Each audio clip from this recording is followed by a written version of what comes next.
Good morning students. ನಾನು ವಾಣಿಶ್ರೀ, ನಿಮ್ಮ science teacher.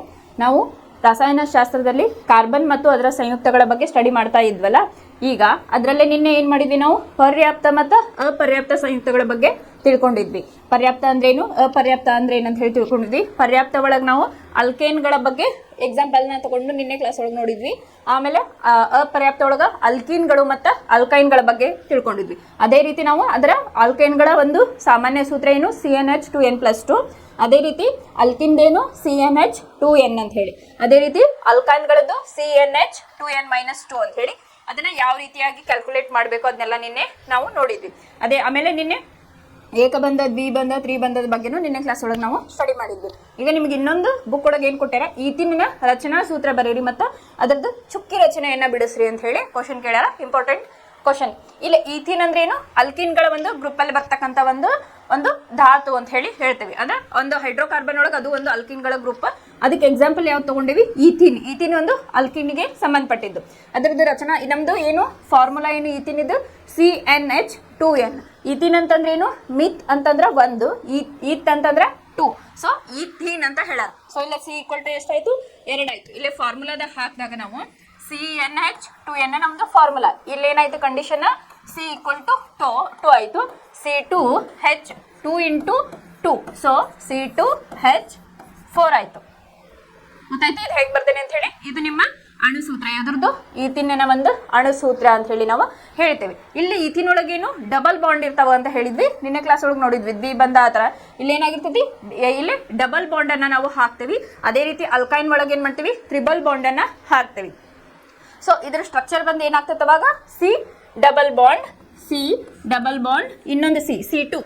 ಎಷ್ಟದಾವ್, C 2 ಅದಾವ್. ಇಲ್ಲೇನಿರ್ಬೇಕು, ದ್ವಿಬಂಧ ಇರಬೇಕು ಅಂತ ಹೇಳೇವಿ. ಅಂದ್ರೆ ಕಾರ್ಬನ್ ಔಟರ್ ಶೆಲ್ ಒಳಗೆ ಎಷ್ಟಿರ್ತಾವು, 4 ಎಲೆಕ್ಟ್ರಾನ್ಗಳು ಇರ್ತಾವಲ್ಲ, ಅದು ಕೂಡ ಇಲ್ಲಿ ಬ್ಯಾಲೆನ್ಸ್ ಆಗ್ಬೇಕು ಅಂತ ಹೇಳತ್ತಿರೋದು. ಇಲ್ಲೇ C ನೋಡ್ರಿ, 1 2 3 4 ಒಂದು ಕಾರ್ಬನ್, ಇನ್ನೊಂದು 1 2 3 4.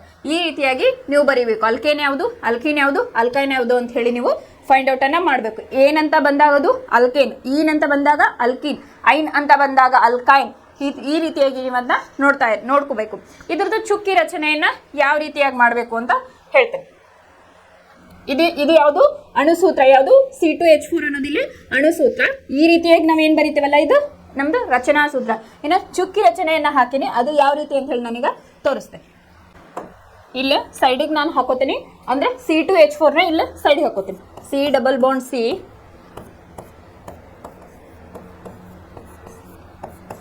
ಈ ರೀತಿಯಾಗಿ ಹಾಕೊಂಡಿದ್ವಿ ರಚನಾ ಸೂತ್ರ. ಇದು ಯಾವ ರೀತಿ ಬಿಡಿಸೇನೆ ಅಂತ ಹೇಳಿ ಹೇಳ್ತೇನೆ. ಫಸ್ಟ್ ನಮ್ದು ಕಾರ್ಬನ್ ಇದ್ರ ಪ್ರಕಾರ ಹೋಗೋಣ. ಸೂತ್ರದ ಪ್ರಕಾರ ಕಾರ್ಬನ್ ಎಷ್ಟು ಅದಾವಿಲ್ಲ, 2 ಅದಾವ. ಸೊ 1 ಕಾರ್ಬನ್ 2 ಕಾರ್ಬನ್, ಹೌದಾ. ಇಲ್ಲಿ ಡಬಲ್ ಬಾಂಡ್ ಐತಿ, ಹೌದಾ. ಇಲ್ಲಿ ಏನಾಗೈತಿ, ಡಬಲ್ ಬಾಂಡ್ ಐತಿ ಅಂತಂದ್ರೆ ಇಲ್ಲಿ ಎಷ್ಟು ಬಂದು ಎಲೆಕ್ಟ್ರಾನ್, ಇಲ್ಲಿ 2 ಬಂದು. ಅದೇ ರೀತಿ ಈ ಕಾರ್ಬನ್ ಇಂದು ಏನಾತೀಗ, 1 ಕಾರ್ಬನ್ ಅದ 2 ಬರದ್ವಿ, ಇನ್ನೊಂದು ಕಾರ್ಬನ್ ಅದ 2 ಬರದ್ವಿ. ಆಮೇಲೆ ನಮಗ್ ಗೊತ್ತೈತಿ ಕಾರ್ಬನ್ ನಮ್ದು ಔಟರ್ ಶೆಲ್ ಒಳಗೆ ಎಷ್ಟು ಇರ್ತಾವ ಎಲೆಕ್ಟ್ರಾನ್, 4 ಇರ್ತಾವ. ಸೊ ಈ ಕಾರ್ಬನ್ 2 ಆಯ್ತು, ಈ ಕಾರ್ಬನ್ 2 ಆಯ್ತು. ಇದಕ್ಕೆ 2 ಎಲೆಕ್ಟ್ರಾನ್ ಹಾಕ್ಬೇಕು, ಇದಕ್ಕೆ 2 ಎಲೆಕ್ಟ್ರಾನ್ ಹಾಕ್ಬೇಕು. ಅದನ್ನ ಈ ರೀತಿಯಾಗಿ ನಾನು ಹಾಕ್ತೇನೆ. ಹಾಕಿದಾಗ ಈಗ ನಮ್ದು ಕಾರ್ಬನ್ ಮುಗೀತು. ಈಗ ಹೈಡ್ರೋಜನ್ ನಾವು ನೋಡ್ಬೇಕಾಗತ್ತೆ. ಈಗ ಎಲ್ಲೆಲ್ಲಿ ಹೈಡ್ರೋಜನ್ ಅದಾವಲ್ಲ ಅಲ್ಲೇ ಇದಕ್ಕೂ ಕೂಡ ಈ ಕಾರ್ಬನಿಗೂ ಏನಾಯ್ತು, ಈಗ ನೋಡ್ರಿ, ಈ ಕಾರ್ಬನಿಗೂ 4 ಎಲೆಕ್ಟ್ರಾನ್ ಫಿಲ್ ಆದ್ವು, ಆಮೇಲೆ ಈ ಕಾರ್ಬನಿಗೂ 4 ಎಲೆಕ್ಟ್ರಾನ್ಗಳು ಫಿಲ್ ಆದ್ವು.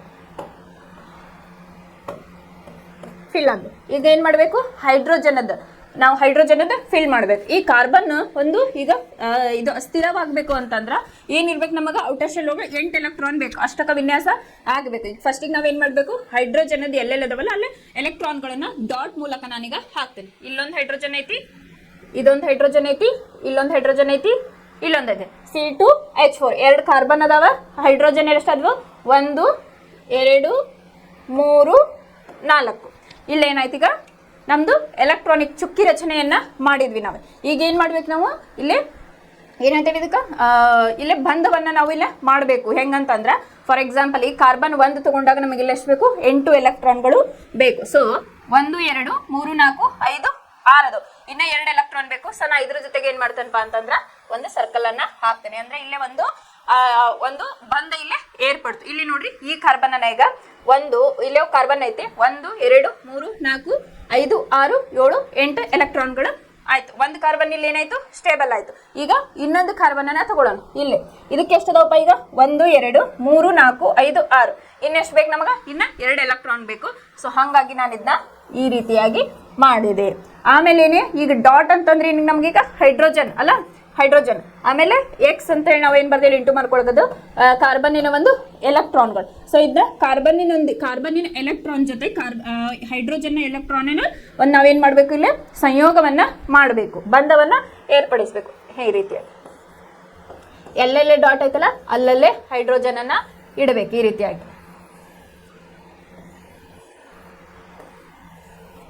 ಈ ರೀತಿಯಾಗಿ ಬರಬೇಕು. ಇದನ್ನ ನಾನಿಲ್ಲಿ ನೀಟಾಗಿ ಸ್ಟ್ರಕ್ಚರ್ ಅನ್ನ ಹಾಕಿದ್ದೀನಿ. ಇನ್ನೊಂದ್ಸಲ ಹೇಳ್ತೇನೆ ಕೇಳ್ರಿ. ಫಸ್ಟಿಗೆ ಏನು ಮಾಡ್ರಿ, C2H4 ಅನ್ನ ಬರ್ಕೊಳ್ರಿ. ಈ ರೀತಿಯಾಗಿ C double bond C 1 2 3 4 H ಅನ್ನ 4 ಅನ್ನ ಬರೀರಿ. 18 ಅಂತ ಬಂದಾಗ ಅದು ಡಬಲ್ ಬಾಂಡ್ ಆಗ್ತೈತಿ. ಸೊ ಫಸ್ಟ್ ಕಾರ್ಬನ್ ಅದ್ದು ನಾವು ಮಾಡ್ಕೊತ ಬರೋಣ, ಆಮೇಲೆ ಹೈಡ್ರೋಜನ್ ಅದ್ದು. ಫಸ್ಟ್ ಕಾರ್ಬನ್ ಇದ್ರೊಳಗೆ ಎಷ್ಟು ಅದಾವ ಈಗ ಎಲೆಕ್ಟ್ರಾನ್? ಇಲ್ಲಿ ಕಡೆ 4 ಅದಾವು, ಹಿಂಗ 4 ಅದಾವ. ಸೊ 1 2 3 4 1 2 3 4 ಈಗ ಕಾರ್ಬನ್ ಅಂತಾಯ್ತು. ಈಗ ಏನ್ ಮಾಡೋಣ, ಹೈಡ್ರೋಜನ್ ಎಲೆಕ್ಟ್ರಾನ್ ಅನ್ನ ನಾನು ಡಾಟ್ ಮೂಲಕ ಹಾಕ್ತೇನೆ. 1 2 3 4 ಕರೆಕ್ಟ್. ಇಲ್ಲೇ ಫಸ್ಟ್ ಕಾರ್ಬನ್ ಅದ್ ಬರ್ಕೊಂಡೆ, ಆಮೇಲೆ ಹೈಡ್ರೋಜನ್ ಎಲ್ಲೆಲ್ಲದವಲ್ಲ ಅಲ್ಲೊಂದೊಂದೊಂದು ಎಲೆಕ್ಟ್ರಾನ್ ಅನ್ನ ಇಟ್ಕೊಂಡೆ. ಈಗ ಹೈಡ್ರೋಜನ್ ಸ್ಟೇಬಲ್ ಆಗ್ಬೇಕಂತಂದ್ರೆ ಕಾರ್ಬನ್ ಎಲೆಕ್ಟ್ರಾನ್ ಜೊತೆಗೆ ಅದು ಸಂಯೋಗವನ್ನ ಹೊಂದಬೇಕು, ಈಗ ಬಂಧವನ್ನ ಅದು ಬೆಳೆಸಬೇಕು. ಸೊ ಹಾಗಾಗಿ ಫಸ್ಟ್ ಏನ್ ಮಾಡೋಣ, ಕಾರ್ಬನ್ ಅನ್ನ ನಾವು ಸ್ಟೇಬಲ್ ಮಾಡ್ತಾ ಬರೋಣ.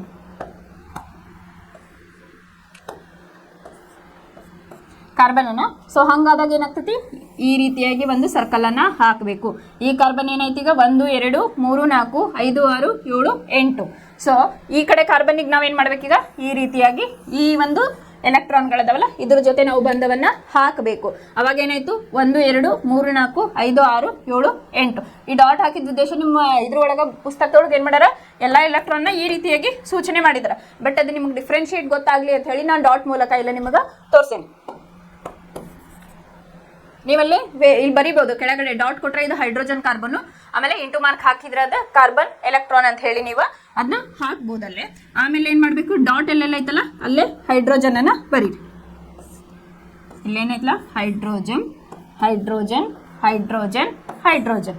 ಈಗ ಹೈಡ್ರೋಜನ್ ಕಾರ್ಬನ್ ಸ್ಥಿರವಾಗಿ ಮಾಡಿದ್ವಿ ನಾವು, ಅಷ್ಟಕ ವಿನ್ಯಾಸವನ್ನ ಮಾಡಿದ್ವಿ. ಈಗ ಕಾರ್ಬನ್ ಇದು ಹೈಡ್ರೋಜನ್ ಅನ್ನ ಮಾಡ್ಬೇಕು. ಹೈಡ್ರೋಜನ್ ಅನ್ನು ಕೂಡ ಅದು ಒಂದು ಸ್ಥಿರವಾದ ರಾಜ ಅನಿಲವಾಗಿ ನಾವೀಗ ಮಾಡ್ಬೇಕು ಅಂತಂದ್ರ ಅದನ್ನ ಈ ರೀತಿಯಾಗಿ ನೀವು ಬಂಧವನ್ನ ಹಾಕ್ರಿ.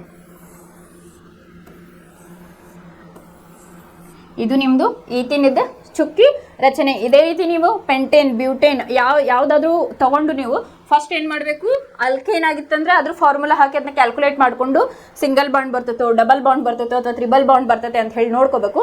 ನೋಡ್ಕೊಂಡು ಏನ್ ಮಾಡ್ಬೇಕಪ್ಪ ಅಂತಂದ್ರೆ ಫಸ್ಟಿಗೆ ಅಣುಸೂತ್ರ ಬರೀಬೇಕು, ರಚನಾ ಸೂತ್ರ ಬರೀಬೇಕು, ಆಮೇಲೆ ಇದಕ್ಕೇನಂತಾರೆ ಚುಕ್ಕಿ ರಚನೆ ಅಂತ ಹೇಳಿ ಕರೀತಾರೆ. ಇದನ್ನ ಕ್ವಶನ್ ಪೇಪರ್ ಅಲ್ಲಿ ಕೇಳಿದ್ದಾರೆ. ಈಸಿ ಐತಿ, ಸ್ವಲ್ಪ ಪ್ರಾಕ್ಟೀಸ್ ಮಾಡಬೇಕು. ಆದ್ರೆ ಅಣುಸೂತ್ರ ಯಾವುದು, ಅಲ್ಕೇನ್ ಅಲ್ಕಿನ್ ಅಲ್ಕೈನ್ಗಳ ಡಿಫ್ರೆನ್ಸ್ ಅನ್ನ ತಿಳ್ಕೊಬೇಕು. ಡಬಲ್ ಬಾಂಡ್ ಎಲ್ಲಿ ಬರ್ತೈತಿ, ಸಿಂಗಲ್ ಬಾಂಡ್ ಎಲ್ಲಿ ಬರ್ತೈತಿ, ಟ್ರಿಬಲ್ ಬಾಂಡ್ ಅಂದಾಗ ಏನಾಗ್ತೈತಿ ನಿಮ್ಗಿದೆ ಈಸಿ ಆಗ್ತಾ ಹೋಗ್ತೈತಿ. ಈಗ ಇನ್ನೊಂದು ಪ್ರೊಪೈನ್ ಅಂತ ಹೇಳಿ ಬರ್ತೈತಿ, C=4. ಇದನ್ನು ಕೂಡ ನಿಮ್ ಪುಸ್ತಕದೊಳಗೆ ಕೊಟ್ಟಾರ ಪ್ರೊಪೈನ್ ಅದ. ಅದನ್ನ ಅಂದ್ರೆ ಅಲ್ಕೈನ್ ಒಂದು ಎಕ್ಸಾಂಪಲ್ ನ ಹೇಳಿದಾರೆ. ಅದು ಯಾವ ರೀತಿ ಇರ್ತೈತೆ ಅಂತ ಹೇಳಿ ಈಗ ನೋಡ್ರಿ. ಓಕೆ, ನೆಕ್ಸ್ಟ್ ಪ್ರೊಪೈನ್ ಅಂತ ಹೇಳಿ ಕರಿತೀವಿ. ಅಲ್ಕೈನ್ಗೆ ಒಂದು ಎಕ್ಸಾಂಪಲ್ ಅನ್ನ ತಗೊಂಡಿದ್ದಾರೆ. ಇಲ್ಲಿ ಪ್ರೊಪೈನ್ ಅಂತಂದ್ರೇನು 3, ಇಲ್ಲಿ ಐನ್ ಅಂತ ಹೇಳಿ ಯೂಸ್ ಮಾಡ್ಯಾರ. ಸೊ ಇದು ಅಲ್ಕೈನ್ ಅಂತ ಹೇಳಿ. ಸೊ ಇದ್ರ ಫಾರ್ಮುಲಾ ಬಂದೇನು, CnH 2n-2 ಐತಿ. ಸೊ ಇಲ್ಲಿ ಏನಾಯ್ತು, C=prop ಅಂತ ಹೇಳಿ ಯೂಸ್ ಮಾಡಿದಾಗ ಅದು 3 ಅಂತ ಹೇಳಿ ನಿನ್ನೆ ಕ್ಲಾಸ್ ಒಳಗೆ ನೋಡಿ. ಸೊ C3H2 × 3 ಇಲ್ಲಿ -2 C3H 2 3 6 -2 ಅಂದ್ರೆ 4 C3H4 ಬಂತು. ಸೊ ಇದೇನಾಯ್ತು ನಮ್ದು ಅಣುಸೂತ್ರ ಅಂತ ಹೇಳಿ ಕರಿತೀವಿ. ಇದೇನು ಅಣುಸೂತ್ರ. ಇಲ್ಲಿ C3H4 ಅನ್ನೋದು ಏನಪ್ಪಾ ಅಂತಂದ್ರೆ ಇಲ್ಲಿ ಅಣುಸೂತ್ರ ಅಂತ ಹೇಳಿ ಕರಿತೀವಿ. ಇನ್ನು ರಚನಾ ಸೂತ್ರವನ್ನ ಯಾವ ರೀತಿಯಾಗಿ ಬರೀಬಹುದು ಅಂತಂದ್ರೆ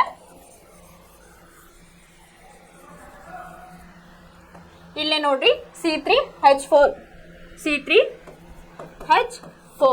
C ಎಷ್ಟದಾವು, 3 ಅದಾವು. 1 2 3. ಇಲ್ಲೇ C3 ಅಲ್ಕೈನ್ ಅಂದಾಗ ಏನು ಟ್ರಿಪಲ್ ಬಾಂಡ್ ಬರ್ತೈತಿ. ಸೊ 1 2 3 ಬಾಂಡ್ ಅನ್ನ ಹಾಕಿದೆ. ಈ ಕಾರ್ಬನ್ ಸ್ಟೇಬಲ್ ಆಗ್ಬೇಕಂತಂದ್ರೆ ಇಲ್ಲಿ ಏನಾಗ್ಬೇಕು, ನಮ್ಗೊಂದು ಹೈಡ್ರೋಜನ್ ಬೇಕು. ಸೊ ಇದು ಸ್ಟೇಬಲ್ ಆಯ್ತು. ಇನ್ನ C3H4 ಅಂದಾರ ಈ ಕಾರ್ಬನ್ ಸ್ಟೇಬಲ್ ಆಯ್ತು. ಈಗ ಇಲ್ಲಿ 1 2 3 ಈ ರೀತಿಯಾಗಿ ನೀವು ಹಾಕ್ಬೇಕು. ಇಲ್ಲಿ ನೋಡ್ರಿ, ಈ ಕಾರ್ಬನ್ 4 ಎಲೆಕ್ಟ್ರಾನ್ಗಳಾದವು. ಈ ಕಾರ್ಬನಿಗೆ ಬರೀ 3 4 ಎಲೆಕ್ಟ್ರಾನ್ಗಳದು. ಈ ಕಾರ್ಬನಿಗೆ ಬರೀ 1 2 3 4 ಎಲೆಕ್ಟ್ರಾನ್ಗಳು ಆದವು. C3H4 ಕಾರ್ಬನ್ ಅನ್ನು ನೋಡ್ಬೇಕು ನೀವು. ಇಲ್ಲೇ ಕಾರ್ಬನ್ ಅಲ್ಲೇ ತನ್ನ ಔಟರ್ ಶೆಲ್ ಒಳಗೆ ಎಷ್ಟು ಎಲೆಕ್ಟ್ರಾನ್ಗಳು ಇರ್ತಾವಲ್ಲ ಅದು ಸ್ಟೇಬಲ್ ಆಗಿ ಇರಬೇಕು. ಇದಕ್ಕೆ ನಾವು ರಚನಾ ಸೂತ್ರ ಅಂತ ಹೇಳಿ ಕರಿತೀವಿ. ರಚನಾ ಸೂತ್ರ ಅಂತ ಹೇಳಿ ಇದರದ ಚುಕ್ಕಿ ರಚನೆಯನ್ನ ನಾನು ಈ ರೀತಿಯಾಗಿ ಬಿಡಿಸ್ತೇನೆ. ಚುಕ್ಕಿ ರಚನೆಯನ್ನ ಇದು ಹೆಂಗ, ಫಸ್ಟ್ ಇಲ್ಲೇ ನೋಡ್ರಿ, 1ನೇ ಕಾರ್ಬನ್ ಇದೆ, ಅದ್ರ ಒಳಗೆ ಎಷ್ಟು 3 ಬಾಂಡ್ಗಳದಾವು. ಸೊ 1 2 3. ಇನ್ನ ಸೆಕೆಂಡ್ ಕಾರ್ಬನ್ ಇಲ್ಲಿ ಎಷ್ಟು ಅದಾವ, 3 ಬಾಂಡ್ ಅದ, 1 2 3. ಇನ್ನ ಥರ್ಡ್ ಕಾರ್ಬನಿಗೆ ಬಂದ್ರೆ ಅಂದ್ರೆ ಇದ್ರದ್ದು ಒಂದು ಇದು, ಆಮೇಲೆ ಈ ಕಾರ್ಬನಿಗೆ ಏನಾಯ್ತು, ಇಲ್ಲೊಂದು ಎಲೆಕ್ಟ್ರಾನ್ ಐತಿ, ಆಮೇಲೆ ಇಲ್ಲಿ ಸ್ಟೇಬಲ್ CH3. ಸೊ 1 2 3. ಆಮೇಲೆ ಹೈಡ್ರೋಜನ್ ಇಲ್ಲೊಂದೈತಿ ಇಲ್ಲೊಂದು ಡಾಟ್ ಆಮೇಲೆ ಇಲ್ಲೊಂದು. ಈ ರೀತಿಯಾಗಿ ಅಷ್ಟಕ ವಿನ್ಯಾಸವನ್ನ ಮಾಡಬೇಕು. ಇದನ್ನ ಯಾವ ರೀತಿಯಾಗಿ ಬಿಡಿಸ್ತಾರ ಅಂತ ಹೇಳಿ ತೋರಿಸ್ತೇನೆ. ಇಲ್ಲೇ ಇದು ನಮ್ದು ಇದು ರಚನಾ ಸೂತ್ರ ಅಂತ ಹೇಳ್ತೇವೆ. ಫಸ್ಟ್ ಏನ್ ಮಾಡ್ಬಿಡೋಣ, 3 ಕಾರ್ಬನ್ ಅನ್ನ ಹಾಕೊಳ್ಳೋಣ. 3 ಕಾರ್ಬನ್ ಅದಾವ, 1 2 3 ಕಾರ್ಬನ್ಗಳದಾವು ಹಾಕೊಳ್ಳೋಣ. ಇಲ್ಲಿ ಏನಾಗೈತಪ್ಪ, 3 ಬಾಂಡ್ಗಳದಾವಲ್ಲ, 1 2 3. ಈ ಕಾರ್ಬನ್ ಮುಗಿತು. ಈ ಕಾರ್ಬನ್ನಿಗೂ ಇದು ಸಂಬಂಧ ಐತಿ. ಸೊ ಇಲ್ಲಿ 3 ಎಲೆಕ್ಟ್ರಾನ್ಗಳನ್ನ ನಾನು ಬಿಡಿಸಿದೆ. ಆಮೇಲೆ ಈ ಕಾರ್ಬನ್ನದ್ದು ಒಂದೈತಿ, ಈ ಕಾರ್ಬನ್ನದ್ದು ಒಂದು ಎಲೆಕ್ಟ್ರಾನ್, ಅಂದ್ರೆ ಈ ಬಾಂಡ್ ಐತಲ್ಲ, ಇದಕ್ಕೂ ಸಂಬಂಧ ಇರ್ತೈತಿ, ಇದಕ್ಕೂ ಸಂಬಂಧ ಇರ್ತೈತಿ. ಹೌದಾ? ಈಗ ನೆಕ್ಸ್ಟ್ ಇಲ್ಲೊಂದು ಇದ್ರದ್ದೊಂದು ಕಾರ್ಬನ್ನದ್ದು X, ಆಮೇಲೆ ಈ ಕಾರ್ಬನ್ನದ್ದು ಒಂದು X, ಈ ಕಾರ್ಬನ್ನದ್ದು ಒಂದು X. ಈಗ ನೋಡ್ರಿ, ನಾ ಏನ್ ಮಾಡಿದೆ, ಕಾರ್ಬನ್ನದ್ದು ಮಾತ್ರ ಇಲ್ಲೇ ನಾನು ಬರೆದುಕೊಂಡೆ. ಈಗ ನೆಕ್ಸ್ಟ್ ಏನ್ ಮಾಡ್ಬೇಕು, ನಾನು ಹೈಡ್ರೋಜನ್ ಎಲ್ಲೆಲ್ಲದವಲ್ಲ ಅಲ್ಲೇ ನಾನು ಡಾಟ್ ಅನ್ನ ಇಡ್ತಾ ಹೋಗ್ತೇನೆ. ಸೊ ಇಲ್ಲೊಂದು ಡಾಟ್ ಐತಿ, ಓಕೆ. ಆಮೇಲೆ ಇಲ್ಲೊಂದು ಹೈಡ್ರೋಜನ್ ಐತಿ, ಇಲ್ಲೊಂದು ಹೈಡ್ರೋಜನ್ ಐತಿ, ಇಲ್ಲೊಂದು ಹೈಡ್ರೋಜನ್ ಐತಿ. ಈಗ ನಾವೇನ್ ಮಾಡೋಣಪ್ಪ ಅಂತಂದ್ರೆ ಒಂದೊಂದೇ ಕಾರ್ಬನ್ ಅನ್ನ ಅಷ್ಟಕ ವಿನ್ಯಾಸವನ್ನ ರಚನೆ ಮಾಡ್ತಾ ಬರೋಣ. ಇಲ್ಲಿ ನೋಡ್ರಿ, ಇದನ್ನ ತಗೋಬೇಕೀಗ. ಈ ಒಂದು ಕಾರ್ಬನ್ನಿಗೆ ಎಷ್ಟೈತಿ, 3 4 5 ಆಗು. ನಮಗೆ ಇನ್ನೂ ಎಷ್ಟು ಬೇಕು, 3 ಎಲೆಕ್ಟ್ರಾನ್ಗಳು ಬೇಕು. ಇದರ ಜೊತೆಗೆ ನಾನು ಸಂಯೋಗವನ್ನ ಹೊಂದಿಸ್ತೇನೆ ಈಗ. ಓಕೆ, ಇದು ಒಂದಾಯ್ತು. ಇನ್ನು ನೆಕ್ಸ್ಟ್ ಸೆಕೆಂಡ್ ಕಾರ್ಬನ್ ಒಳಗೆ ಇಲ್ಲಿ ಎಷ್ಟು ಅದಾವ, 2 ಅದಾವ ಆಲ್ರೆಡಿ. ಇನ್ನೂ ಎಷ್ಟು ಬೇಕು, 6 ಬೇಕು ನನಗೆ. ಸೊ ಈ ರೀತಿಯಾಗಿ ನಾನು ಮಾಡ್ತೇನೆ. ಇನ್ನು ಥರ್ಡ್ ಕಾರ್ಬನಿಗೆ ಬಂದ್ವಿ ಅಂತಂದ್ರೆ 1 2 3 4 5 6 7 8 2 4 6 8. ಸೊ ಈ ರೀತಿಯಾಗಿ ನಾನೇನು ಮಾಡ್ತೇನಪ್ಪ ಅಂತಂದ್ರೆ ರಚನೆಯನ್ನ, ಚುಕ್ಕಿ ರಚನೆಯನ್ನ ನಾ ಮಾಡ್ತೇನೆ. ಈಗ ನೆಕ್ಸ್ಟ್ ಏನು ಮಾಡೋಣ, ನಾವು ಹೈಡ್ರೋಜನ್ ಎಲ್ಲೆಲ್ಲ ಅದಾವಲ್ಲ ಅದಕ್ಕೆ ಒಂದು ಬಂಧವನ್ನ ಏರ್ಪಡಿಸೋಣ. ಇದು ಒಂದು ಹೈಡ್ರೋಜನ್ನ, ಇದು ಒಂದು ಹೈಡ್ರೋಜನ್, ಇದು ಒಂದು ಹೈಡ್ರೋಜನ್, ಇದು ಒಂದು ಹೈಡ್ರೋಜನ್. ಸೊ ಈ ರೀತಿಯಾಗಿ ಹಾಕಬೇಕು. ಇದು ನಿಮ್ದು ಇದು ಯಾವುದು, ಪ್ರೊಪೈನಿನ ಒಂದು ಚುಕ್ಕಿ ರಚನೆ. ಚುಕ್ಕಿ ಇದನ್ನು ಕೂಡ ಎಕ್ಸಾಮ್ ನಲ್ಲಿ ನಿಮಗೆ ಕೇಳಿದ್ದಾರೆ. ಅಷ್ಟಕ ವಿನ್ಯಾಸವನ್ನ ಇಲ್ಲಿ ತಲೆಯಲ್ಲಿ ಇಟ್ಕೋಬೇಕು ನೀವು. ಅಲ್ಲೇ ಕಾರ್ಬನ್ ಒಂದು ಎಲೆಕ್ಟ್ರಾನ್ಗಳ ಔಟರ್ ಶೆಲ್ ಒಳಗೆ ಅದನ್ನ ನಾವು ಬ್ಯಾಲೆನ್ಸ್ ಮಾಡ್ತಾ ಬರಬೇಕು. ಫಸ್ಟ್ ನಿಮಗೆ ಏನು ಗೊತ್ತಿರಬೇಕು, ಅಲ್ಕೈನ್ಗಳು ಗೊತ್ತಿರಬೇಕು, ಅದರ ಸಾಮಾನ್ಯ ಸೂತ್ರ ಗೊತ್ತಿರಬೇಕು. ಆಮೇಲೆ ನಿಮಗೆ ಅದ್ರದ್ದು ಅಣುಸೂತ್ರ ಬರೆಯಕ್ಕೆ ಬರ್ತಿರ್ಬೇಕು. ರಚನಾ ಸೂತ್ರ ಬರದ್ರಿ ಅಂದ್ರೆ ಇದು ನಿಮ್ಗೆ ಹಾಕೋದು ಈಸಿ. ಯಾಕಂತಂದ್ರೆ ನಿಮಗೆ ಇಲ್ಲಿ ಫಾರ್ಮುಲಾ ಇತ್ತಂತಂದ್ರೆ ಇದು ಈಸಿಯಾಗಿ ನೀವು ಹಾಕ್ತಾ ಹೋಗ್ಬೋದು. ಫಸ್ಟ್ ಕಾರ್ಬನ್ ಅನ್ನ ಬ್ಯಾಲೆನ್ಸ್ ಮಾಡ್ತಾ ಹೋಗಿ, ಆಮೇಲೆ ಹೈಡ್ರೋಜನ್ ಎಲ್ಲೆಲ್ಲ ಅದಾವೋ ಅಲ್ಲಿ ಒಂದು ಎಲೆಕ್ಟ್ರಾನ್ ಅನ್ನ ಇಟ್ಟರೆ ಮುಗಿತ. ಅದನ್ನ ಅಷ್ಟಕ ವಿನ್ಯಾಸವನ್ನ ನೀವು ಇಲ್ಲೇ ಮಾಡ್ತಾ ಬರಬಹುದು. ಇದು ಯಾವುದು, ಪ್ರೊಪೈನಿನ ಒಂದು ಚುಕ್ಕಿ ರಚನೆ.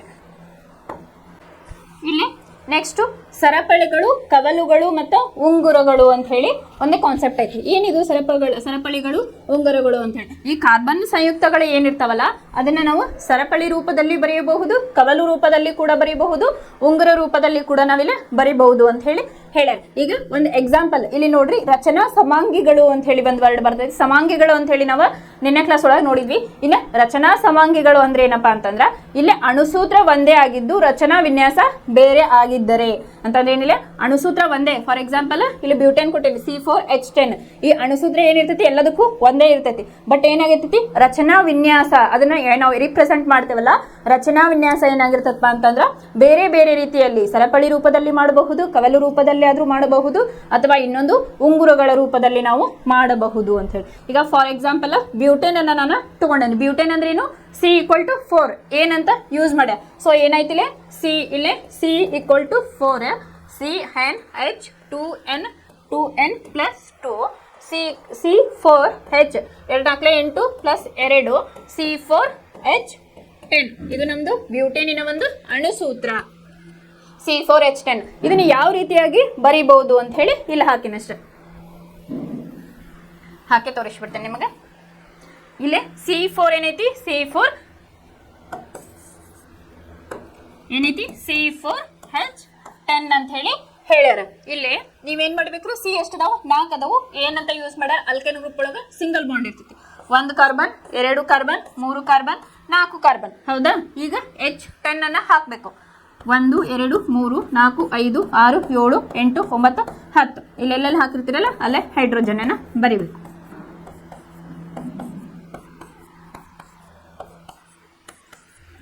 ಗೊತ್ತಾಯ್ತು? ಕಾರ್ಬನ್ ಎಷ್ಟು ಅದಾವ, 1 2 3 4. ಹೈಡ್ರೋಜನ್ ಎಷ್ಟು ಅದಾವ, 4. ಎಲ್ಲದಕ್ಕೂ ಒಂದೊಂದು 1 2 3 4 5 6 7 8 9 ಅಂತೂ ಕಂಪಲ್ಸರಿ ಸಿಂಗಲ್ ಬಾಂಡ್ ಇಲ್ಲೇ ಇರಲೇಬೇಕು ಅಂತ ಹೇಳಿ ಹೇಳ್ತೇವೆ. ಇದಕ್ಕೆ ಐಸೋಬ್ಯೂಟೇನ್ ಅಂತ ಹೇಳಿ ಕರಿತೀವಿ. ಈ ಐಸೋ ಅಂತ ಯಾಕೆ ಯೂಸ್ ಮಾಡೇವೆ ಅನ್ನೋದು ನೀವು ಹೈಯರ್ ಕ್ಲಾಸಸ್ ಒಳಗೆ ಕರಿತೀವಿ. ಇದು ಬ್ಯೂಟೇನ್ ಅಂತ ತಿಳ್ಕೊರಿ, ಇದು ಐಸೋಬ್ಯೂಟೇನ್ ಅಂತ ಹೇಳಿ. ಅಂದ್ರೆ ಇಲ್ಲಿ ನಾನು ಏನ್ ಮಾಡಿದೆ, ಸರಪಳಿಯ ರೂಪದಲ್ಲಿ ಬರದೆ. ಇನ್ನ ಐಸೋಬ್ಯೂಟೇನ್ ಇನ್ನು ನಾ ಏನ್ ಮಾಡ್ತೇನೆ, ಕವಲುಗಳ ರೂಪದಲ್ಲಿ ಇದನ್ನ ವಿನ್ಯಾಸವನ್ನ ಹಾಕಿದೆ. ಅದೇ ಯಾವ ರೀತಿಪ್ಪ ಅಂತಂದ್ರೆ, ಈಗ C4H10 ಐತ್ಲ, ಅದನ್ನ ಯಾವ ರೀತಿಯಾಗಿ ಬರಿಬಹುದು ಅಂತಂದ್ರೆ 1 2 ಆಮೇಲೆ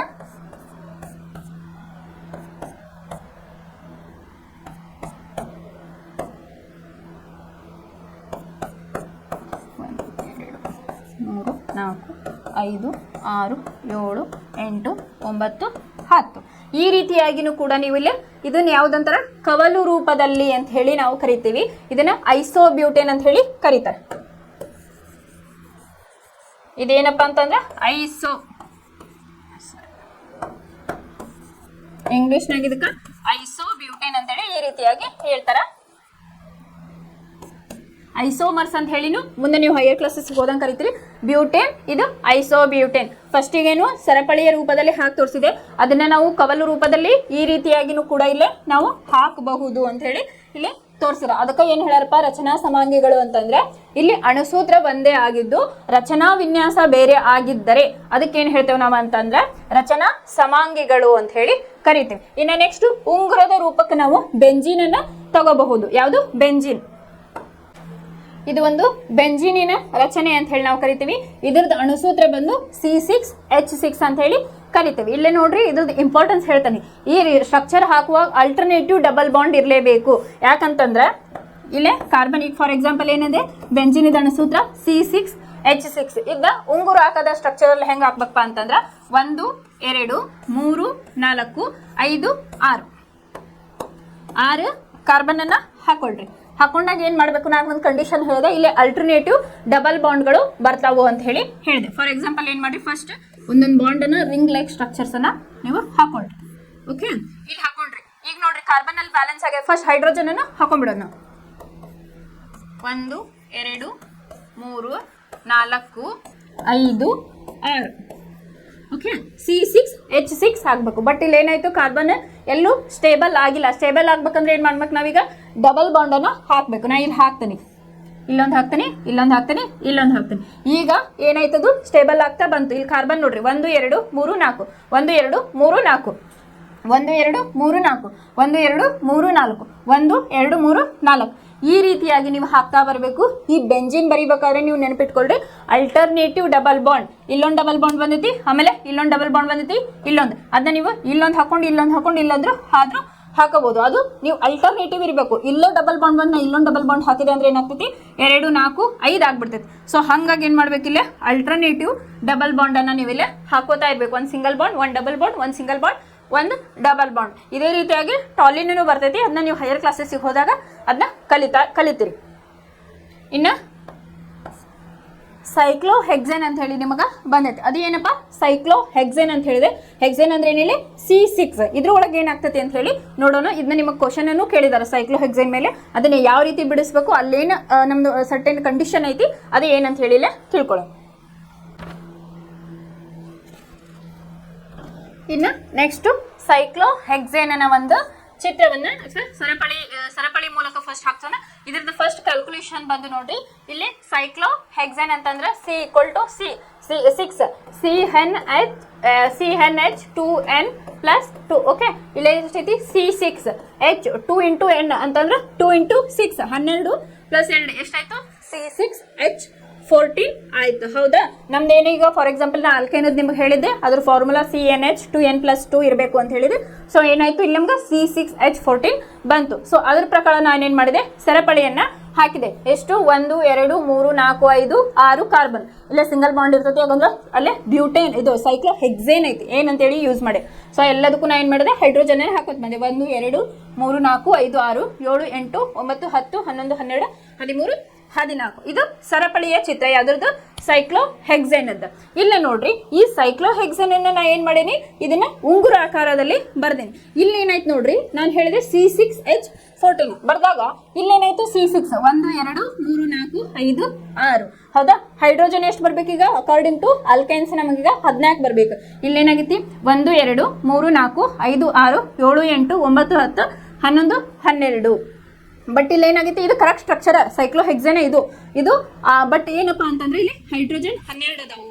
ಯಾಕಪ್ಪ ಅಂತಂದ್ರೆ ಒಂದು ಸೈಕ್ಲೋಹೆಕ್ಸೇನ್ ಆಗ್ಬೇಕು ಅಂತಂದ್ರೆ, ಸೈಕ್ಲೋಹೆಕ್ಸೇನ್ ನಾವು ಈ ರೂಪದಲ್ಲಿ ಹಾಕ್ಬೇಕು ಅಂತಂದ್ರೆ ಈ ಲಾಸ್ಟ್ ಕಾರ್ಬನ್ ಏನಿರ್ತೈತಲ್ಲ, ಈ ಕಾರ್ಬನ್ ಜೊತೆಗೆ ಫಸ್ಟ್ ಕಾರ್ಬನ್ ಜೊತೆಗೆ ಅಥವಾ ಫಸ್ಟ್ ಕಾರ್ಬನ್ ಲಾಸ್ಟ್ ಕಾರ್ಬನ್ ಜೊತೆಗೆ ಏನಾಗ್ತತಿ, ಒಂದು ಏಕಬಂಧವನ್ನ ಉಂಟು ಮಾಡ್ತತಿ. ಅವಾಗ ಇಲ್ಲೇನಾಗ್ತತಿ, ಏಕಬಂಧ ಉಂಟು ಮಾಡಿದಾಗ ಅವಾಗ ಈ ಹೈಡ್ರೋಜನ್ ಕೂಡ ಹೋಗ್ತತಿ, ಈ ಹೈಡ್ರೋಜನ್ ಕೂಡ ಇಲ್ಲೇ ಹೋಗ್ತತಿ. ಯಾಕಂತಂದ್ರೆ ಇಲ್ಲಿ ಹೋತಂದ್ರೆ ಏನಾಗ್ಬಿಡ್ತೈತಿ, ನಮ್ದು ಇಲ್ಲೊಂದು ಆ ಬಾಂಡ್ ಏನಾಗ್ಬಿಡ್ತೈತಿ 4 ಇದ್ದಿದ್ದು 5 ಆಗ್ಬಿಡ್ತೈತಿ. ಸೊ ಏನಿಲ್ಲ ಸೈಕ್ಲೋಹೆಕ್ಸೇನ್ ಅಲ್ಲಿ 12 ಹೈಡ್ರೋಜನ್ ಯಾಕೆ ಬರ್ತಾವಪ್ಪ ಅಂತಂದ್ರೆ, ನೀವೇನ್ ಬರಿಬೇಕು, ಸೈಕ್ಲೋಹೆಕ್ಸೇನ್ ಆಗ್ಬೇಕಂತಂದ್ರೆ ಮೊದಲನೇ ಕಾರ್ಬನ್ ಅಥವಾ ಲಾಸ್ಟ್ನೇ ಕಾರ್ಬನ್ ಏನೈತಲ್ಲ, ಅದು 1ನೇ ಕಾರ್ಬನ್ ಜೊತೆಗೆ ಒಂದು ಬಂಧವನ್ನ ಏಕಬಂಧವನ್ನ ಹೊಂದಿ ಏನಾಗ್ತತಿ, ಫಸ್ಟ್ನೇದ್ದು ಮತ್ತು ಕೊನೆಯ ಹೈಡ್ರೋಜನ್ ಏನಾಗ್ತತಿ ಇಲ್ಲಿ ನಮಗೆ ಲಾಸ್ಟ್ ಆಗ್ತತಿ.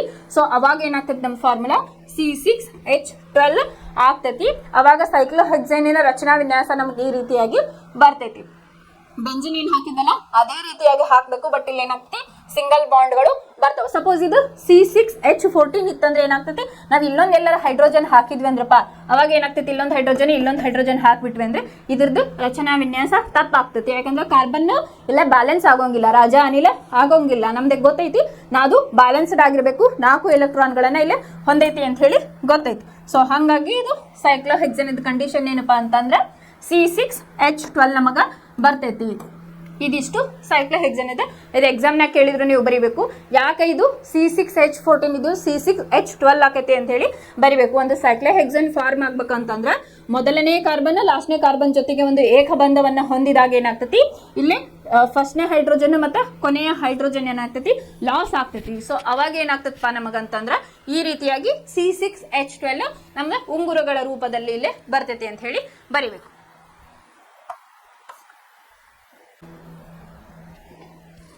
ಇಲ್ಲಿ ನೆಕ್ಸ್ಟ್ ನಿಮ್ದು ಏನಾಯ್ತಪ್ಪ ಅಂತಂದ್ರೆ ಅನುರೂಪ ಶ್ರೇಣಿಗಳು ಅಂತ ಹೇಳಿ ಹೇಳ್ತೈತಿ. ಅನುರೂಪ ಅಂದ್ರೆ ಏನಿಲ್ಲ, ಒಂದೇ ರೀತಿಯಾದ ಅಂತ ಹೇಳಿನೂ ತಗೋಬಹುದು. ಸೇಮ್ ಈ ತರನ ಇದಾರ ಅಂತ ಹೇಳಿ ಹೇಳ್ತಿರ್ತಲ್ಲ, ಹಂಗ ಅನುರೂಪ ಅಂತ ಹೇಳಿ ಹೇಳ್ತಾವ. ಈ ಅನುರೂಪ ಶ್ರೇಣಿಗಳು ಅಂದ್ರೆ ಏನಪ್ಪಾ ಅಂತಂದ್ರೆ ಇವು ಹೈಡ್ರೋಕಾರ್ಬನ್ಗಳ ಒಂದು ಸರಣಿಗಳು ಅಂತ ಹೇಳ್ತೇವಿ.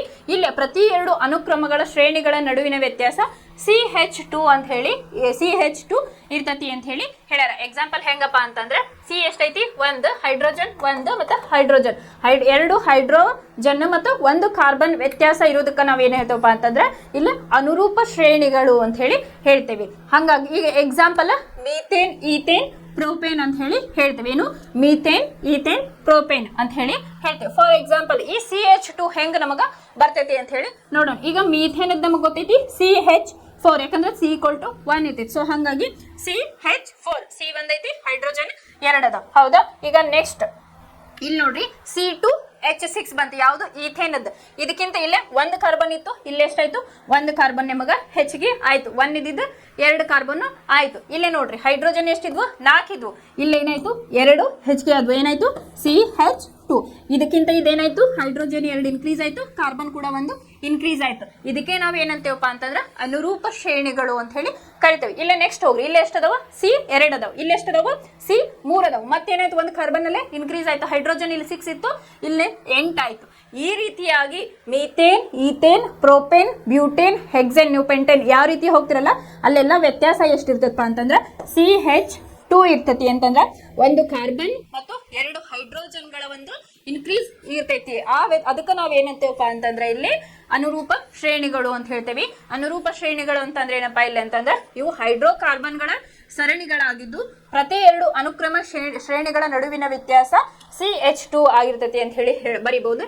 ಇಲ್ಲ ಇನ್ನೊಂದು ರೂಪದಾಗ ನೀವು ಹೇಳೋದಾಗಿದ್ರೆ ಏನ್ ಬರಿಬಹುದು, ಇಲ್ಲಿ ಈ ಒಂದು ಅನುರೂಪ ಶ್ರೇಣಿಗಳಲ್ಲಿ ಒಂದು ಕಾರ್ಬನ್ ಮತ್ತು 2 ಹೈಡ್ರೋಜನ್ಗಳ ಒಂದು ನಡುವಿನ ವ್ಯತ್ಯಾಸ ಇರ್ತೈತಿ ಅಥವಾ ಇಲ್ಲಿ ಇನ್ಕ್ರೀಸ್ ಆಗಿರ್ತೈತಿ. ಅದಕ್ಕೆ ಮೀಥೇನ್, ಈಥೇನ್, ಪ್ರೋಪೇನ್ ಅದಕ್ಕೆ ಹೋದಂಗೆ ಏನಾಗಿರ್ತೈತಿ, ನಮ್ದು ವ್ಯತ್ಯಾಸ ಶ್ರೇಣಿಗಳ ನಡುವಿನ ವ್ಯತ್ಯಾಸ ಏನಾಗಿರ್ತೈತಪ್ಪ ಅಂತಂದ್ರೆ CH2 ಆಗಿರ್ತೈತಿ ಅಂತ ಹೇಳಿ ಹೇಳ್ಬೇಕು. ಇದೇನು ಅನುರೂಪ ಶ್ರೇಣಿಗಳು ಅಂತ ಹೇಳಿ ನಾವು ಕರಿತೀವಿ. ಇನ್ನು ಅನುರೂಪ ಶ್ರೇಣಿಗಳ ಗುಣಲಕ್ಷಣಗಳು ಯಾವ್ಯಾವ ಅಂತ ಹೇಳಿ ನೋಡ್ತಾ ಹೋಗೋಣ.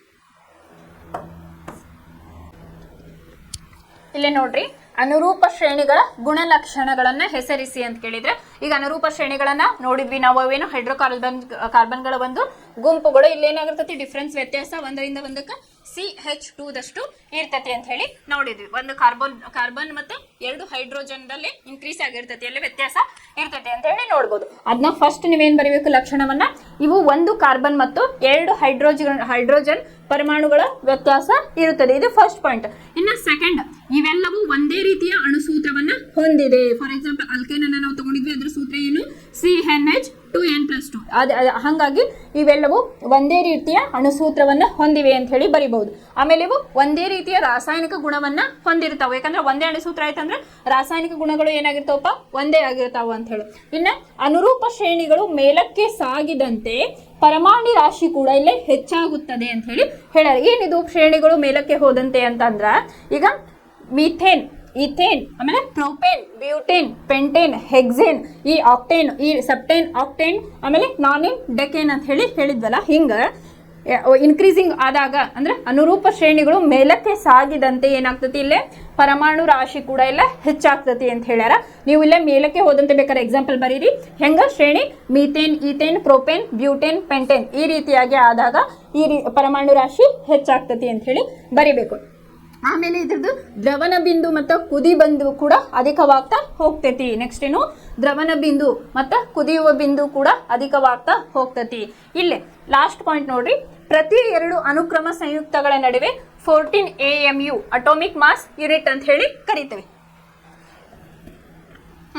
AMU ಅಂದ್ರೆ ಏನು, ಅಟೋಮಿಕ್ ಮಾಸ್ ಯೂನಿಟ್ ವ್ಯತ್ಯಾಸ ಇರ್ತೈತಿ ಅಂತ ಹೇಳಿ. ಇದನ್ನ ನೀವು 9th ಕ್ಲಾಸ್ ಒಳಗ ಕಲ್ತಿದ್ರಿ. AMU ಅಂದ್ರೆ ಏನಂತೇಳಿ, ಅಟೋಮಿಕ್ ಮಾಸ್ ಯೂನಿಟ್ ಅಂತೇಳಿ. ಇಲ್ಲೇನು ಹೇಳ್ಯಾರ, ಪ್ರತಿ 2 ಅನುಕ್ರಮ ಸಂಯುಕ್ತಗಳ ನಡುವೆ 14 AMU ದಷ್ಟು ವ್ಯತ್ಯಾಸ ಇರುತ್ತದೆ ಅಂತ ಹೇಳಿ. ಫಾರ್ ಎಕ್ಸಾಂಪಲ್ ಇಲ್ಲಿ CH2 ನಮ್ದು ಅನುಕ್ರಮ ಶ್ರೇಣಿಯ ಒಂದು ವ್ಯತ್ಯಾಸ. ಇದರದ್ದು ರಾಶಿ ಎಷ್ಟು, ಕಾರ್ಬನ್ ಇಂದ 12 ಪ್ಲಸ್ ಹೈಡ್ರೋಜನ್ ಇದೆ ಎಷ್ಟು, 2 ಹೈಡ್ರೋಜನ್ ಅದಾವು 1. ಸೊ ಏನಾಯ್ತು ಇಲ್ಲಿ 14 AMU ಬಂತಿಲ್ಲ ನಮಗ. ಎಷ್ಟು ಬಂತು, 14 AMU ವ್ಯತ್ಯಾಸ ಇಲ್ಲಿ ಬಂತು. ಹಾಗಾಗಿ ಏನು ಹೇಳ್ಯಾರ ಇವರು, ಪ್ರತಿ 2 ಅನುಕ್ರಮ ಸಂಯುಕ್ತಗಳ ನಡುವೆ 14 AMU ವ್ಯತ್ಯಾಸ ಇರುತ್ತದೆ ಅಂತ ಹೇಳಿ. ಫಸ್ಟ್ ನೀವು ಅನುಕ್ರಮ ಶ್ರೇಣಿಗಳ ಗುಣಲಕ್ಷಣಗಳು ಅಂತ ಬಂದಾಗ ಏನ್ ಬರೀರಿ, ಇಲ್ಲಿ ಒಂದು ಕಾರ್ಬನ್ ಮತ್ತು 2 ಹೈಡ್ರೋಜನ್ ಪರಮಾಣುಗಳ ವ್ಯತ್ಯಾಸ ಇರ್ತೈತಿ. ಇವೆಲ್ಲವೂ ಒಂದೇ ರೀತಿಯ ಅಣುಸೂತ್ರವನ್ನ ಹೊಂದಿದಾವು, ಆಮೇಲೆ ಒಂದೇ ರೀತಿಯ ರಾಸಾಯನಿಕ ಗುಣವನ್ನು ಕೂಡ ಹೊಂದಿದಾವು. ಅನುರೂಪ ಶ್ರೇಣಿಗಳು ಮೇಲಕ್ಕೆ ಸಾಗಿದಂತೆ ಅದರ ಪರಮಾಣು ರಾಶಿ ಕೂಡ ಅಧಿಕವಾಗಿರ್ತೈತಿ. ಆಮೇಲೆ ನೆಕ್ಸ್ಟ್ ದ್ರವಣ ಬಿಂದು ಮತ್ತೆ ಕುದಿ ಬಿಂದು ಕೂಡ ಇಲ್ಲಿ ಅಧಿಕವಾಗಿ ಇರ್ತೈತಿ. ಇನ್ನ ಲಾಸ್ಟ್, ಪ್ರತಿ 2 ಅನುಕ್ರಮ ಸಂಯುಕ್ತಗಳ ನಡುವೆ ಏನಿರ್ತೈತಪ್ಪ ಅಂತಂದ್ರೆ 14 AMU ಎಷ್ಟು ವ್ಯತ್ಯಾಸ ಇರ್ತೈತಿ. AMU ಅಂತಂದ್ರೆ ಏನು, ಅಟೋಮಿಕ್ ಮಾಸ್ ಯೂನಿಟ್ ಅಂತ ಹೇಳಿ ಕರಿತೀವಿ. ಎಕ್ಸಾಂಪಲ್ ನಿಮ್ಗೆ ತಿಳಿಲಿ ಅಂತ ಹೇಳಿ CH2 ದ ನಾ ಏನ್ ಮಾಡಿ, ಕಾರ್ಬನ್ ರಾಶಿ ಬಂದು 12, ಹೈಡ್ರೋಜನ್ ಬಂದು 2 ಹೈಡ್ರೋಜನ್ ಅದಾವ. ಸೊ 12 + 1 + 1. ಸೊ ಇಲ್ಲೇನಾಯ್ತು 14 AMU ಇಲ್ಲೇ ಆಯ್ತು. ಇದು ಏನಪ್ಪಾ ಅಂತಂದ್ರೆ ಅನುರೂಪ ಶ್ರೇಣಿಗಳ ಗುಣಲಕ್ಷಣಗಳು. ನಾವು ಇವತ್ತಿನ ಕ್ಲಾಸ್ ಒಳಗ ಪ್ರೋಪೇನದ್ದು ಇದು ಮಾಡಿದ್ವಿ, ಈಥಿನದ್ದು ಸ್ಟ್ರಕ್ಚರ್ಸ್ ಅನ್ನ ಕೆಲವೊಂದಿಷ್ಟು ಚುಕ್ಕಿ ರಚನೆಗಳನ್ನ ಸ್ಟಾರ್ಟ್ ಮಾಡಿದ್ವಿ. ಅದನ್ನ ಯಾವ ರೀತಿಯಾಗಿ ಬಿಡಿಸ್ಬೇಕು ಅಂತ ಹೇಳಿ ನೋಡಿದ್ವಿ. ನೆಕ್ಸ್ಟ್ ಏನ್ ಮಾಡಿದ್ವಿ, ಸರಪಳಿಗಳು, ಕವಲುಗಳು ಮತ್ತು ಉಂಗುರಗಳ ಬಗ್ಗೆ ತಿಳಿದುಕೊಂಡ್ವಿ. ಇಲ್ಲೇನು ಇಲ್ವಂತ ನಾನು ಸ್ಟ್ರಕ್ಚರಲ್ ಐಸೋಮರ್ ಅಂತ ಹೇಳಿ ಹೇಳಿದೆ. ಏನಪ್ಪ ಸ್ಟ್ರಕ್ಚರಲ್ ಐಸೋಮರ್ ಅಂತ ಹೇಳಿ? ಅದಕ್ಕೆ ರಚನಾ ಸಮಾಂಗಿಗಳು ಅಂತ ಹೇಳಿ ಹೇಳ್ತಾರೆ. ಇಲ್ಲಿ ಏನಾಗಿರ್ತಪ್ಪ ಅಂತಂದ್ರ ಅಣುಸೂತ್ರ ಒಂದೇ ಆಗಿರ್ತತಿ, ಒಂದೇ ಅಣುಸೂತ್ರ ಹೊಂದಿದ್ದು ರಚನಾ ವಿನ್ಯಾಸ ಅದು ಬೇರೆ ಆಗಿದ್ರೆ ಅದಕ್ಕೆ ಏನಂತೀವಿ? ರಚನಾ ಸಮಾಂಗಿಗಳು ಅಂತ ಹೇಳಿ ನಾವು ಕರಿತೀವಿ. ಎಕ್ಸಾಂಪಲ್ ಅನ್ನ ನಾವು ತಗೊಂಡಿದ್ವಿ, ಬ್ಯೂಟೇನ್ ಅನ್ನ ತಗೊಂಡು ಅದನ್ನ ಸೈಕ್ಲೋ ಐಸೋ ಬ್ಯೂಟೇನ್ ಅಂತ ಹೇಳಿ ಅದನ್ನ ಕವಲು ರೂಪದಲ್ಲಿ ಯಾವ ರೀತಿಯಾಗಿ ಬರಿಬಹುದು ಅಂತ ಹೇಳಿ ನೋಡಿದ್ವಿ. ಅದೇ ರೀತಿಯಾಗಿ ಇನ್ನ ಉಂಗುರದ ರೂಪದಲ್ಲಿ ನಾನು ಏನ್ ಮಾಡಿದೆ? ಬೆಂಜಿನ್ ಅನ್ನ ತೋರಿಸಿದೆ. ಆಮೇಲೆ ನೆಕ್ಸ್ಟ್ ಏನ್ ಮಾಡಿದ್ವಿ? ಸೈಕ್ಲೋ ಹೆಕ್ಸೇನ್ ಅನ್ನ ನಾವು ನೋಡಿದ್ವಿ. ಅಲ್ಲೊಂದು ಕಾಂಪ್ಲಿಕೇಶನ್ಸ್ ಇತ್ತು, ಅದನ್ನು ಕೂಡ ನಾವು ನೋಡಿದ್ವಿ. ಆಮೇಲೆ ನೆಕ್ಸ್ಟ್ ಏನ್ ನೋಡಿದ್ವಿಪ್ಪ? ಇಲ್ಲೇ ನೆಕ್ಸ್ಟ್ ಅನುರೂಪ ಶ್ರೇಣಿಗಳ ಬಗ್ಗೆ ತಿಳ್ಕೊಂಡ್ವಿ. ಅನುರೂಪ ಶ್ರೇಣಿಗಳು ಅಂತಂದ್ರೆ ಏನಿಲ್ಲ, ಕಾರ್ಬನ್ 1 ಮತ್ತು ಹೈಡ್ರೋಜನ್ ವ್ಯತ್ಯಾಸ ಇರ್ತೈತಿ. ಅದ್ರೊಳಗೆ ಅನುರೂಪ ಶ್ರೇಣಿಗಳ ನಡುವೆ ಏನಾಗಿರ್ತೈತಪ್ಪ? CH2 ದಷ್ಟು ವ್ಯತ್ಯಾಸ ಇರ್ತೈತಿ. ಅದರ ಗುಣಲಕ್ಷಣಗಳನ್ನು ಕೂಡ ನಾವು ನೋಡಿದ್ವಿ. ಇನ್ನ ನಾಳೆ ಕ್ಲಾಸ್ ಒಳಗೆ ನಿಮ್ದು ಇಂಪಾರ್ಟೆಂಟ್ ಕ್ಲಾಸ್ ಕಾರ್ಬನ್ ಸಂಯುಕ್ತಗಳನ್ನ ಹೇಗೆ ಹೆಸರಿಸ್ತಾರ ಅಂತ ಹೇಳಿ. ಈಗ OH ಗ್ರೂಪ್ ಇದ್ರೆ ನಾವು ಆಲ್ಕೋಹಾಲ್ ಅಂತೀವಿ. ಅದೇ ರೀತಿ ಇಲ್ಲೊಂದಿಷ್ಟು ಬರ್ತಾವ ನಿಮಗಿದ್ದೆಷ್ಟು ಅಂತಂದ್ರೆ halo alkane, alcohol group, aldehyde, ketone group, carboxylic ಆಮ್ಲ, ಅಲ್ಕೀನ್ಗಳು, ಆಮೇಲೆ ಅಲ್ಕೈನ್ಗಳು ಅಂತ ಹೇಳಿ ಹೇಳಿದ. ಅಂದ್ರ ಆಲ್ಕೋಹಾಲ್ ಗ್ರೂಪ್ ಅನ್ನ ನೀವು ಕಂಡು ಹಿಡಿಬೇಕಪ್ಪ ಅಂತಂದ್ರ ಅಲ್ಲೇ OH ಗ್ರೂಪ್ ಇರ್ತೈತಿ. ಅದೇ ರೀತಿ ಅಲ್ಡಿಹೈಡ್ ಅಂತ ಅಂದಾಗ HCO. ಈ ರೀತಿಯಾಗಿ ನಿಮ್ಗೊಂದಿಷ್ಟು ನಾನು ನಿಮಗೆ ಹಿಂಟ್ ಅನ್ನ ಕೊಟ್ಟು ಇದನ್ನ ಯಾವ ರೀತಿಯಾಗಿ ನೀವು ಹೆಸರಿಸಬೇಕು ಅಂತ ಹೇಳಿ ನಾಳೆ ಕ್ಲಾಸ್ ಒಳಗೆ ನಿಮಗೆ ಹೇಳ್ಕೊಡ್ತೀನಿ. ಇವತ್ತಿನ ಕ್ಲಾಸಿಗೆ ಇಷ್ಟ ಸಾಕು. ನಾಳೆ ಕ್ಲಾಸ್ ಒಳಗೆ ಕಾರ್ಬನ್ ಸಂಯುಕ್ತಗಳನ್ನ ಹೆಸರಿಸುವ ಪದ್ಧತಿ ಹೆಂಗೆ, ಅದನ್ನ ಯಾವ ರೀತಿಯಾಗಿ ನಾವು ಫೈಂಡ್ ಔಟ್ ಮಾಡ್ಬೇಕಂತ ಹೇಳಿ ಹೇಳ್ಕೊಡ್ತೇನೆ. ಧನ್ಯವಾದಗಳು.